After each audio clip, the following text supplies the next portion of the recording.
down from 375 to 325. Right, but the last round at Lackawanna, I think it was 140 apartments. Why not just put 10 little cookie homes there? Why can't it? Or 10 little condos? Right. You can't because it's greed involved. And it's not just here in Montclair, it's everywhere. Yeah. You know? This is Mr. Scott, William Scott. Great. All right. You got good time. Did I make a shoe mistake? I started carrying like waiters. Yeah, you got on your good stuff. Just start here, bring the cars here, and then we have to go bring the cars there, then we have to get back here. Anyway. Good morning, Anita. I'm Ron Hayes. Okay. Yeah, we have 3 boys. The man of the forehead. Good morning, sir. You know, if you were joining us. All right. I'm good. I'm good. How you doing? Good, good. Good morning.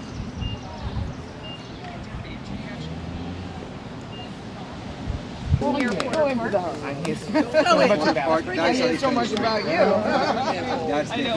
We had a lot of money. Remember in the high school? Yeah. She loves you.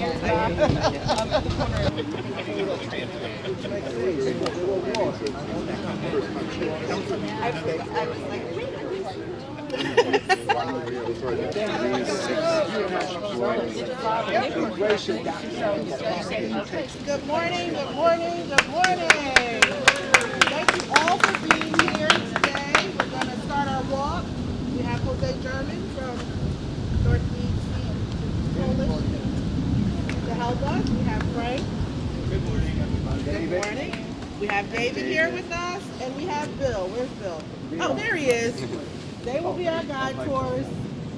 We'll just follow along. If you have any questions, we're going to wait until we get to each location. If you have any questions, we're going to try and answer them for you. Today's walk is just to talk about the brook, understand the brook, how it flows, where it's located, and then maybe we can think about if we need any more development here in town.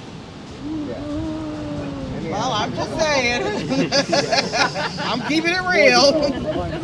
One of the things that we will be doing is introducing you to the Tony's Brook Waterway project.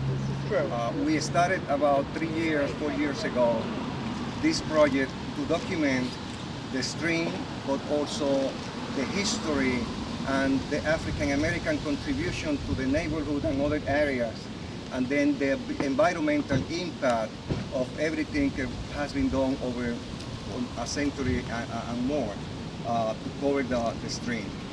So we will be standing first in this, behind the train station. We have our Montclair historian resident, and who is the person who put all the historical information for the project, Frank. Thank you. Yeah, Frank will be talking about that. Davey and I will be having, and Bill will be having contribution about environmental, impact and what can be done, and how we envision as a community what will be happening with the stream, in the future. So welcome and thank you for your participation. Thank you. All right. So All right, let's go.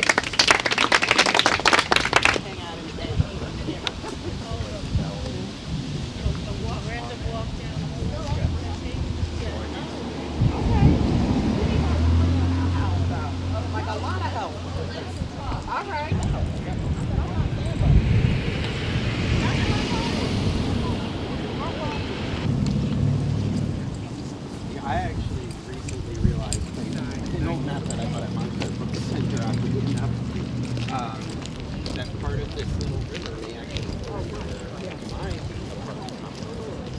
And I've actually totally landed.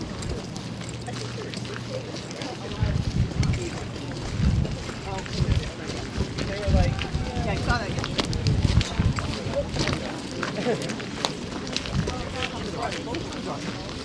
All right, so probably for most of you, this is unknown territory, and nobody maybe was here before.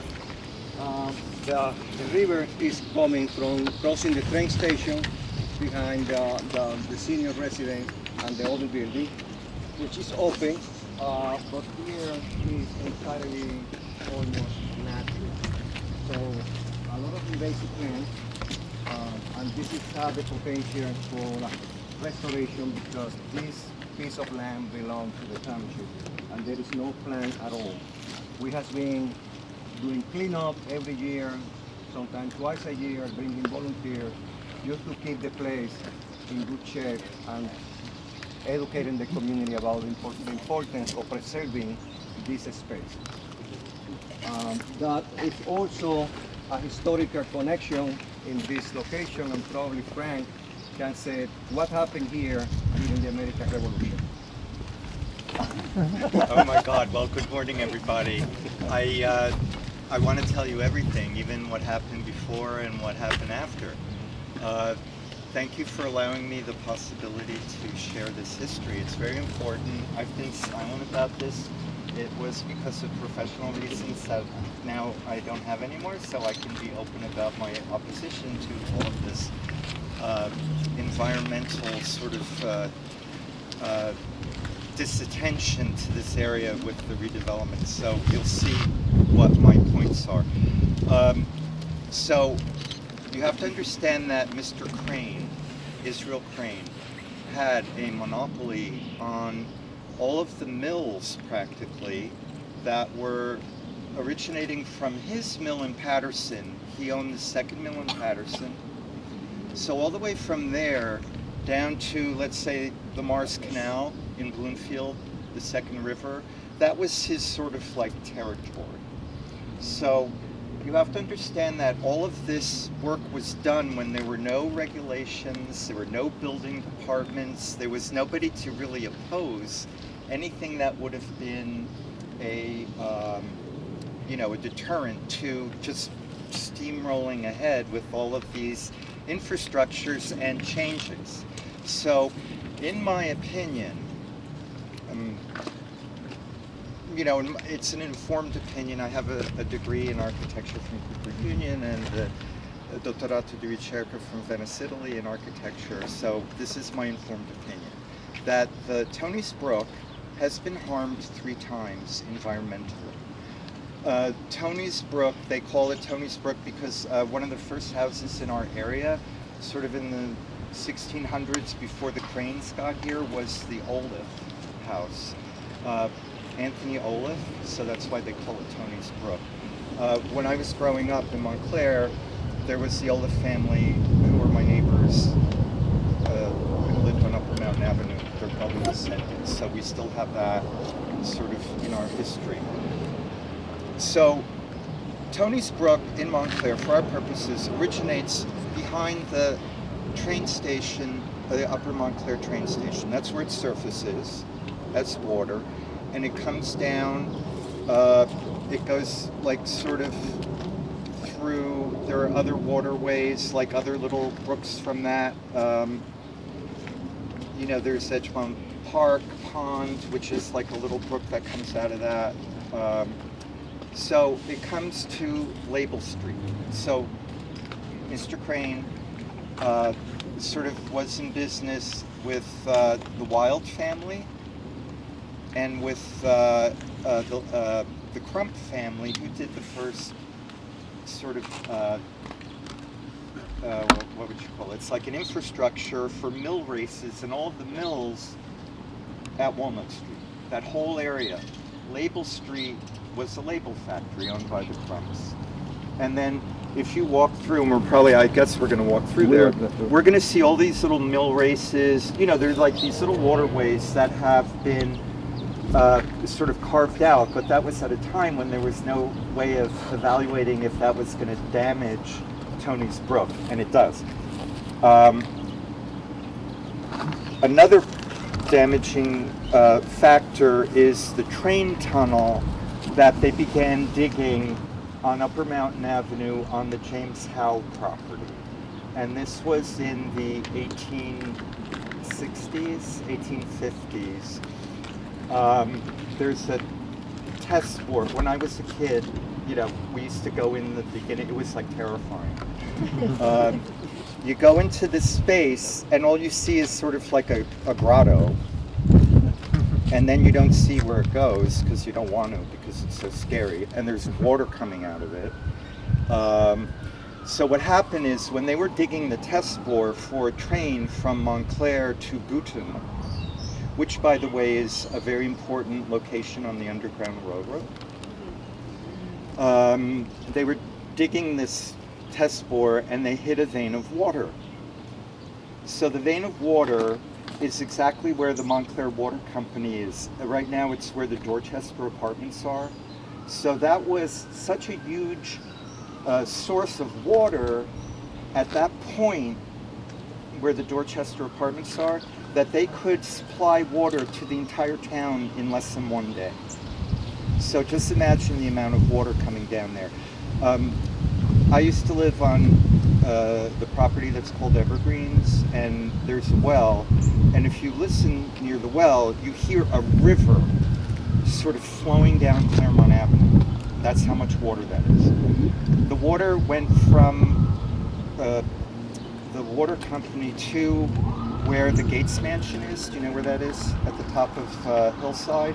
That was the Montclair water sort of springs. It was called Montclair Springs. It was a tourist destination in the early 1800s, like 1850, 1840s, 1850s. And it was where people would come. Montclair was a tourist destination for people for wellness.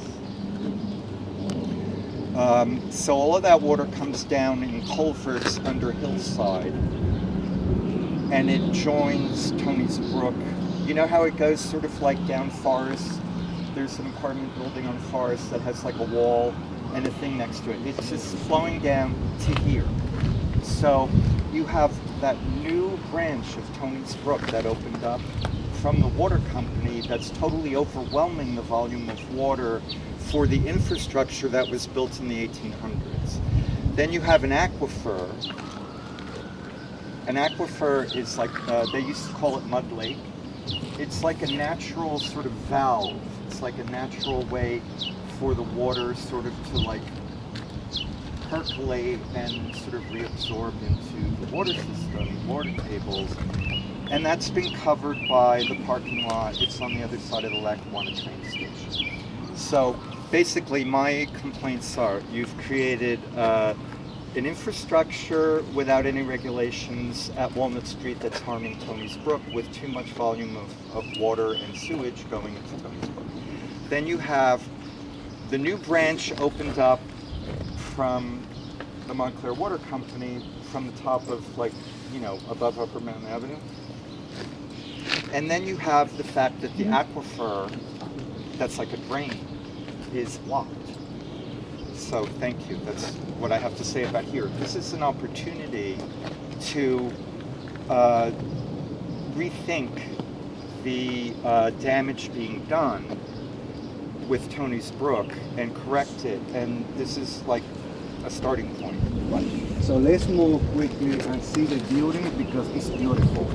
People don't know how beautiful this place is because it's hidden, but you will see and you will be amazed. But actually, we're the Slate House property.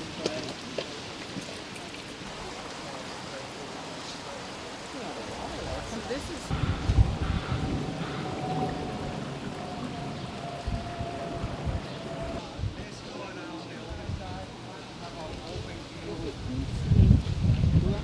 But this is what happened. Look at that. There is no respect. Yeah. Well, people are, because they're waiting for the train, I think. Yeah. They toss things over But the it side. looks to me like it's all backed up. Someone Yeah, has so been able somebody to is, drive in here and just, oh, no one can see. Right. Nobody's looking. The natural flow and the beauty, you know, maybe this is a place to be preserved and create some kind of trail. I have been trying to bring awareness about this space because it's probably the only space that we have That like feels this like in real the true town. nature. Yeah, exactly. Real true nature. Not a manufactured park. Real true nature. The sound. So beautiful. And I've taken the train a million times. No idea. I have no idea because you can't No, see all it. you hear, and all you hear is the Yeah, train. right. But I didn't have an understanding of how it's connected. This is very helpful. Yeah, great. That is what we wanted, you know, to make this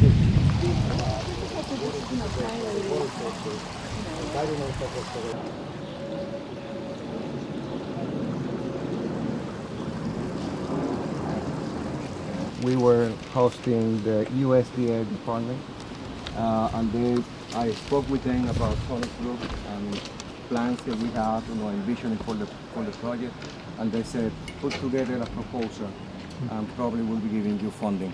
Oh, that's good. Yeah. So there is a possibility that we as community initiatives, we come together and put together the proposal for the USDA. They will be funding us.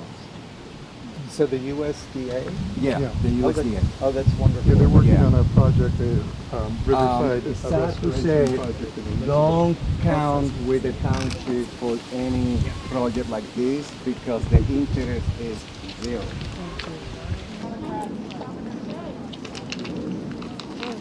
Trying to keep everybody going. Like herd cats, right? Of course. Just kicking in a little That- bit of there is because, that you know, too. like last week Yeah. when we had that 5 inches of rain. Yeah.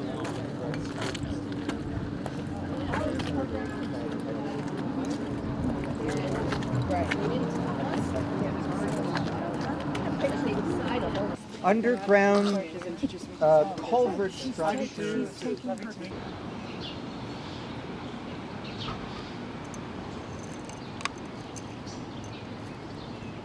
I want to believe that this is township property.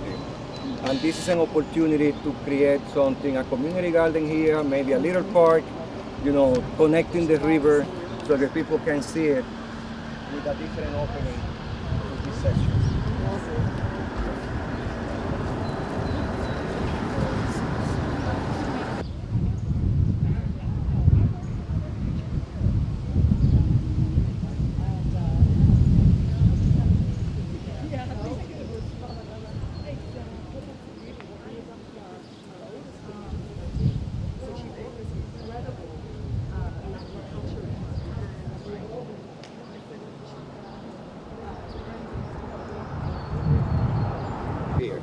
So that is, so we're standing on it?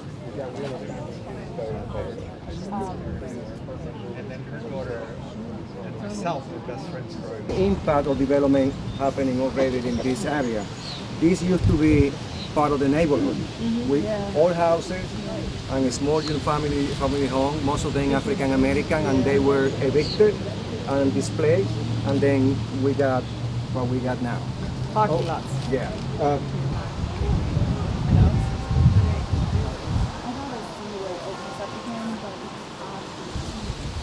But this is where they want to open this But up. this is where they want to open up Okay. to build 325 apartments and But the culvert is the thing that they talk right, about opening up. correct. Now the township restored the commercial status, the zoning status for people to put commercial, businesses in this residence. So eventually, we will see a lot of fancy shop, upscale businesses coming back to Glen Ridge Avenue. One thing about Minnie Lucy is that you had to have a baby to be able to follow Minnie Lucy. So if you didn't have a baby, you were wrapping up. It's the recommendations to remind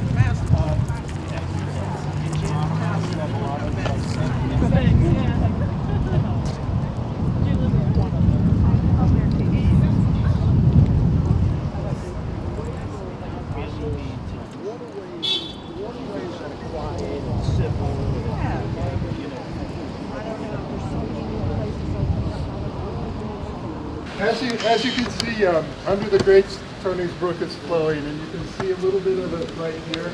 And this is one of the very few places in this whole neighborhood where it's visible at all.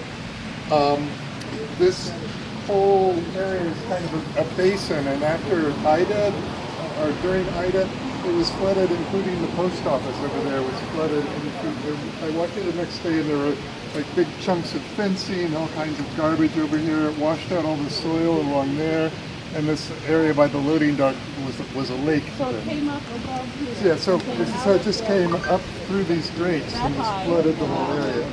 So it gives you an idea of the size of the culvert. Obviously, is not enough to accommodate it.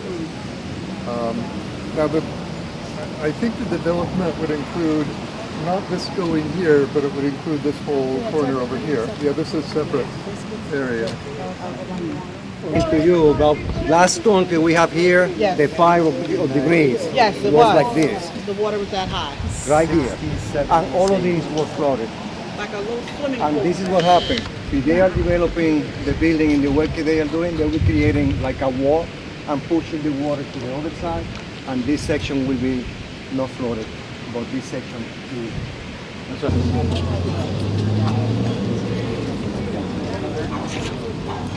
So before this park was very neglected and nobody was paying attention, we just sort of adopted it. And then since then it's become kind of a gathering place. You see people hanging out, having their lunches here and so forth. Before it was kind of, you know, an uncomfortable area just because it was so unkept. Ice cream stand. Ice cream stand right in the middle. Just to let you know how the impact of this small project in the community, according to Google, Crane Park Demonstration Garden, not like Awana Plaza Park, no Crane Park. Crane Park Demonstration Garden has been searched 250,000 times this year alone in Google Maps. So the impact and the connection with the community is huge. And we have a sign over there explaining all the park. We have a QR code. The QR code is telling all the history that Frank has been talking about the neighborhood, the Crane House, the daughter of Israel Crane in the other, related to the underground, the contribution of the African American community to the neighborhood. Just to point out that where the YMCA Family Center is, that's the original location of the Crane House, which they, sometime in the 60s, they picked it up and they moved it because they didn't like this neighborhood. Part of that project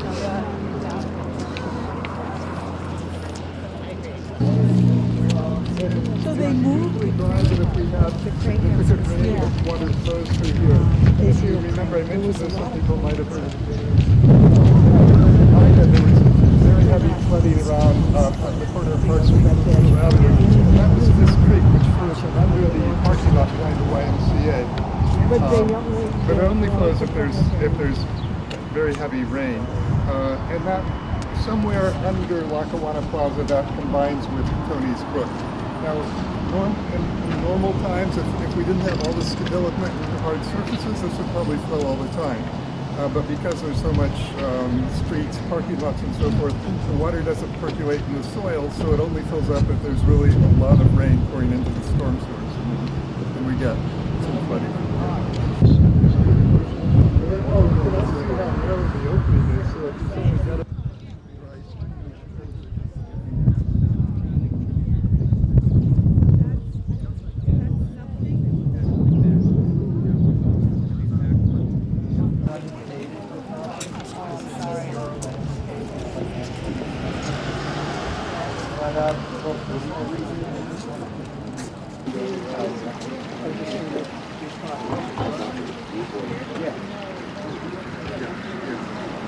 Because they were reminiscing about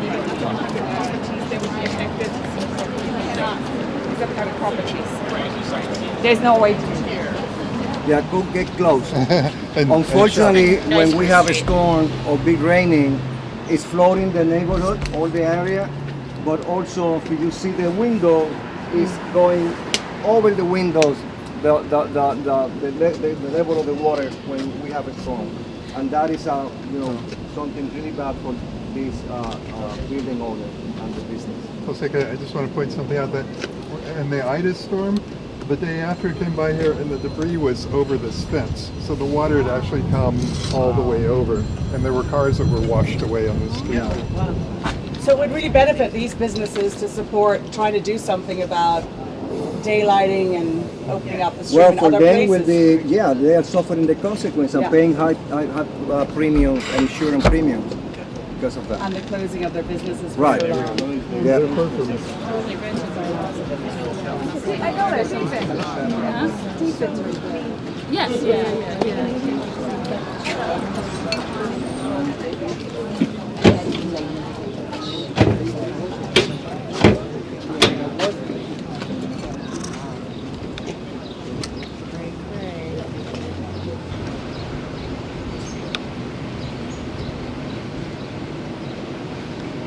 Now this is a very important condition and sort of like intersection, because you have Tony's Brook flowing down through the high school area. Now it's called the George Innes School. Why? George Innes was a painter in Montclair who was the impetus, of the design of Central Park, because the idea was that every city from Boston to Washington, D.C. was going to develop into one continuous city. So Olmsted said every city center should have a central park that is a zero landscape that preserves what the natural landscape looked like. So that's why, you know, we have the George Innes School as a nod to the visionaries that planned America at that time, and they were Frederick Law Olmsted. They were Mr. Julius Pratt, who's it was one of the most fancy American showcases known at the time. It's now the Martin Funeral Home on Elm Street. It was called Apple Grove, and it was like the fanciest house in the world for like that 1% of the 1%. Now, Mr. Pratt is responsible for naming Montclair, because it was called West Bloomfield, and he said, none of my fancy friends from New York are going to come and visit me if it's called West Bloomfield. So he said it should be Claremont. But since there was already a Claremont in California, well, and then Montclair, right? So that's how we got our name, from Mr. Pratt, who lived in what is now the Martin Funeral Home. Could you please tell a little bit about the name of this neighborhood? Frog Hollow, yes, thank you. Please, I talk too much. Frog Hollow opened up because of the water gushing out from Upper Mountain Avenue from the Howe property. I told you about that branch. So Frog Hollow became even more of a wetlands, but it gave, and that was a pre-Revolutionary War African-American community. That's where I grew up. And it's from,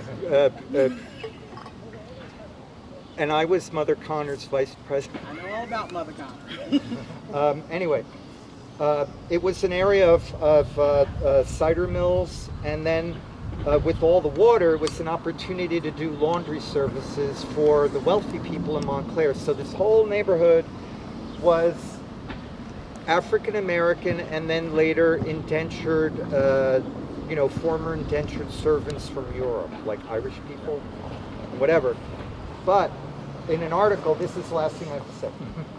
This is very important to understand. Because of the flooding that was coming in Montclair, and already like exaggerated in 1900, the argument to do something about the flooding was that not only was water flooding and coming from the wealthy people from Montclair, but also from the poor people in Montclair.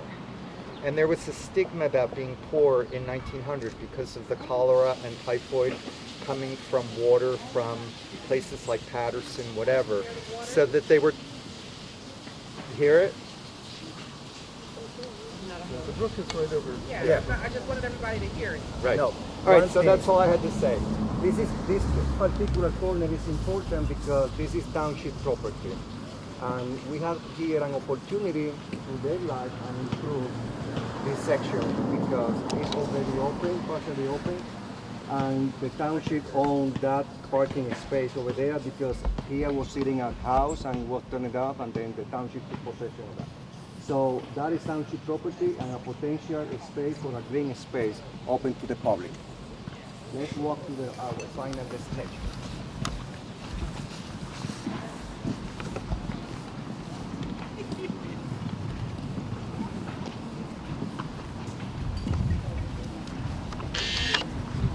And here we can see traces of steel covering the stream, and there was a house, as I mentioned before, on top of that. The house was built on top of that? Yeah.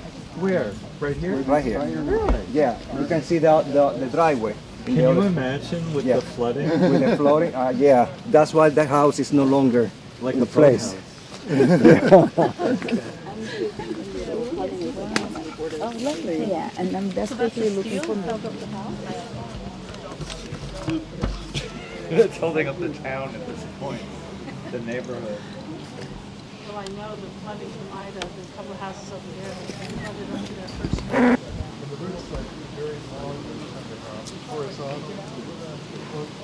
While, which it will be a restoration project and keeping the space, free of invasive plants and putting some signage around educational sign explaining, the connection with water, the environment, the wildlife, pollinators, etc. And this is township property, so it's something easy to accomplish. It could be a little like wildlife preserve, Right. but it's all Japanese knotweed.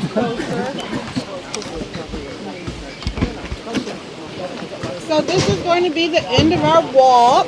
We thank you all for coming. We're going to take 4 or 5 questions. If anybody has any questions, we'll try to get 4 or 5 questions answered. Anybody, a question? You want to come closer and see this part of the brook? You're welcome to do that. As we know, this one goes right up there by the high school, so any questions? What's the next step? Yeah, what's the next step, and how do we convince the town council to start protecting this natural, very important environmental resource? Well, I would recommend, if this is near and dear to your heart, that you attend the next council meeting and express your concerns there. Let our council and our mayor know Tony's Brook matter, not just for the environment, but for our people as well. So that would be my recommendation. So do you want to organize? We can definitely organize. If you're on social media, you're more than welcome to join our Facebook page, Responsible Montclair. We have an Instagram page, @Responsible Montclair, and we can start conversations, build our network, build our following. Let's take care of our town. I'd just like to say that I understand that at the next council meeting on June 16th, Yes. they're going to vote on the Lackawanna Plaza 13th. redevelopment plan. The 13th. 13th, they're Yes. going to vote on the Lackawanna redevelopment. Yeah, so bring your voice to that meeting, you know. Yeah. Go ahead. Oh, no, I was just going to say, if you saw the crowd that came to the last meeting when they were talking about the Board of Ed budget, that's the kind of crowd that would really influence, I believe. Yes. Absolutely. And one thing I highly recommend all of you today is if you took pictures of the walkthrough from all the locations, go to your social media, post them, post your feelings and experience today, and that will be bringing other people aware of everything is going on. So creating a momentum in the town used to spread, everything is going on here. If you can't go to meetings, write to your counselors, Yes. bombard them with definitely. emails. Yeah. Yeah, definitely. Me, one other point. Yes. Do you know if they're going to release the new plan for Lackawanna Plaza prior to the council meeting, so people will have an opportunity to read it? That's a very and then good question. We don't know. Our Okay. council seems to move very strangely, so we can always email them and ask. Yes, we You know, really want to see that before we'd like we to go see it ahead. first. They decide on it again. Right, not us. right. Yeah. This Yeah. is really absolutely a huge problem with the council. We go to almost every council meeting. They are required by New Jersey law to deliberate in public. When they deliberate behind closed doors on matters that are public, there is a small list of things that they are required to deliberate in private. Right. But everything else, they are actually required to deliberate in public. And when they come to a meeting and they don't deliberate, and then they vote unanimously on something, you know they're violating OPMA. And I think there are like 5 people complaining about this, so they're not going to stop. But I think this is a problem to everyone, to people who oppose Lackawanna, people who support it, people who have other beefs with the council, whatever we're advocating for. If they do this, they undermine us. We all need to ask for them to stop and remind them that it's illegal and they're not allowed to do it. It's not Congress where they're allowed to do it. It's New Jersey. I think things need to be done in sunshine, and we have a law for it. Transparency, we need it. Thank you. And I hope to see everybody at the town council meeting. Thank you. Bring your voices. Thank you, everyone. Thank you so much. Thank you. If you want to keep informed about Tony's Brook Waterway project, go to our website, Northeast Earth Coalition. We are not installed signage in all the stations that we stopped because we got short of funding. So we put all the almost $4,000 to document the whole project, but we need another $4,000 to install signage in all the places, telling the history and the story and the importance of the. Do you have something like that that's shareable? Yeah, do you have like talking points? Is there anywhere, either from your website or from It's in Responsible the- Montclair, to have talking points so when we write our letters, we'll be accurate? Yeah, the website has talking points. No, Yeah, no. We can share that information. It's in the website. Everything that you need to know. Even all the issue has been documented in newspaper and social media. They are posted there. Okay. It's probably the most important resource for Tony's Brook information and development. And the name of your website is? www.neearth.org. Or you can Google Northeast Earth Coalition and it's coming up immediately. Yeah, or join our Facebook page, which is Amina. Responsible Residents for Montclair. Montclair Residents for Responsible Development. Right. Yeah. Yeah. All right, but thank you. Right.